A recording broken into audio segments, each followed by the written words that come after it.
আসসালামু আলাইকুম। আমি এখন রান্না করতেছি খুব পুরান দিনের একটা রেসিপি। এটা হচ্ছে হাতে মাখা মাছ রান্না।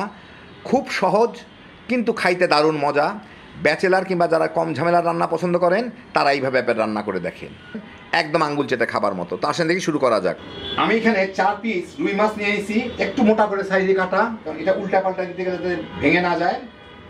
এখানে 1 টেবিল চামচ আদা রসুন বাটা নিছি, 2টা পেঁয়াজ আমি ব্লেন্ড করে রাখছি, ওইটা দিয়ে দিব। মানে পেঁয়াজ বাটা দিতে হইতো, তো আমার কাছে বাটা নাই দেখে আমি ব্লেন্ড করে নিলাম, মানে বাটার সিস্টেম নাই আমার, সেই জন্য এটা ধুয়ে একটু পরে পানি দিয়ে দেবো, একটু অসুবিধা নাই। স্বাদ মতো মরিচের গুঁড়া, হলুদের গুঁড়া 1 চা চামচের মতো দিলাম, ছোট চামচ থেকে 2 বারে দিলাম। স্বাদ মতো লবণ। আরেকটা জিনিস দিলে টেস্টটা খুব বাড়ে, সেটা হচ্ছে চিনি। আমি এখানে প্রায় 1.5 চা চামচের মতো চিনি দিলাম। এইগুলাকে দিয়ে মাছটাকে ভালো মতো মেখে নিতে হবে।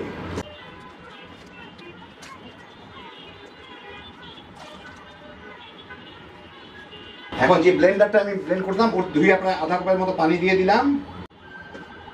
আর আমার দিতে হবে প্রায় 1/4 কাপ সিকি কাপ সরষের তেল। এইগুলাকে আবার একসাথে মেখে নেব। সাথে কতগুলো টমেটো দিতে হবে, তো আমি এইভাবে বড় বড় করে কাটা টমেটো একটা 4 টুকরা করে রাখছি। এরকম আমি 4টা টমেটো কেটে রাখছি, সেই টমেটোগুলো এর মধ্যে দিয়ে দিব। তেল যাতে সব সাথে মিশে এইভাবে সুন্দর করে আমার মাখায় নিতে হবে সবগুলোই।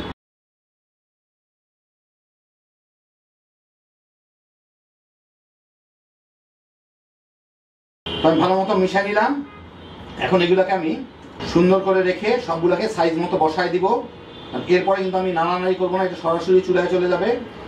এইভাবে রেখে আমি এটাকে অন্ততপক্ষে আধা ঘন্টা রেখে দিব।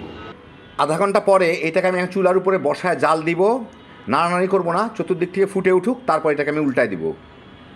ফুটে ওঠার পরে এটাকে আমি 4-5 মিনিট জাল দিব, যাতে মাছের নিচের অংশটুকু ভালো মতো সিদ্ধ হইতে পারে।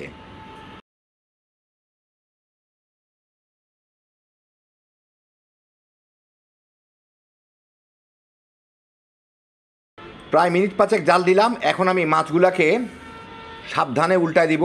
ভাজা মাছ না যেহেতু, সেহেতু ভেঙে যেতে পারে, খুব সাবধানে এটাকে উল্টায় দিতে হবে। সবগুলোকে উল্টায় দিলাম। এইটাকে এখন আমি ঢেকে মাঝারির থেকে একটু নিচে আছে জাল দিব, মাছগুলোও সিদ্ধ হয়ে যায়, টমেটো সব কিছু যাতে ভালো মতো গলে যাইতে পারে।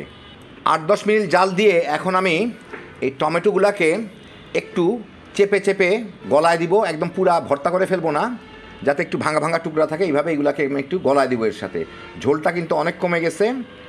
আর একটু খোঁচা দিয়ে নিচ থেকে ছাড়াই দিব, যাতে মাছটা একদম লেগে না যায়, তলার দিকে পুড়ে না যায়।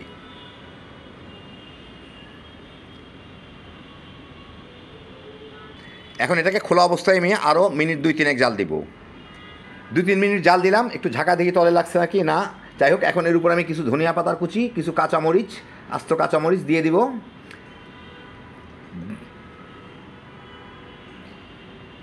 দিয়ে আমি চুলাটা এখন বন্ধ করে দিই। এটাকে আমি ঢেকে রেখে 3-4 মিনিট, তারপরে আপনাদের দেখাচ্ছি, এর মধ্যেই ফ্লেভারটা চলে আসবে। তো এই দেখেন, হয়ে গেল আমার সবচেয়ে সহজে হাতে মাখা মাছ রান্না। কোনো ভাজাভুজির ভেজাল নাই, সিম্পলি একসাথে মশলাগুলো মেখে চুলায় বসায় দিলেই হইলো। দেখতে যেমনই হোক, খাইতে যে কী মজা একবার বানালেই বুঝবেন। বিশেষ করে যারা মাছ পছন্দ করেন, এইভাবে একবার রান্না করে দেখেন, গরম গরম ভাতের সাথে তামা তামা করে খেয়ে ফেলাইতে পারবেন। কম ঝামেলায় হ্যাপি জোশের একটা আইটেম।